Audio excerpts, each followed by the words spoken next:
Comment ai-je pu ne pas voir? La trahison ne détruit pas seulement la confiance.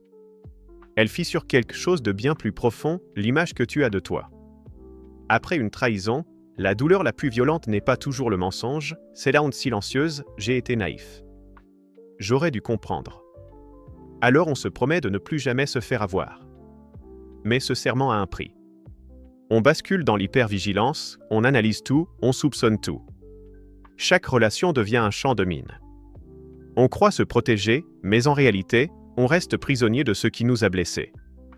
Psychologiquement, la trahison active le cerveau comme un danger mortel.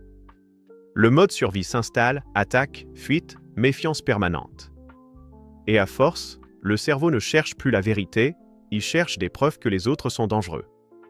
Dostoïevski le rappelait, le vrai drame n'est pas ce qu'on subit, mais ce que l'on devient à travers la souffrance. Alors la vraie question est là, vas-tu te fermer pour ne plus souffrir, ou apprendre à te protéger sans renoncer à aimer? La force, ce n'est pas la méfiance totale. C'est poser des limites claires, observer les actes plutôt que les paroles, partir vite quand il le faut, tout en gardant le cœur ouvert. La trahison blesse, oui.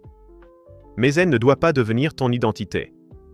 La résilience commence quand tu décides que ce qui t'est arrivé ne définira pas qui tu deviens.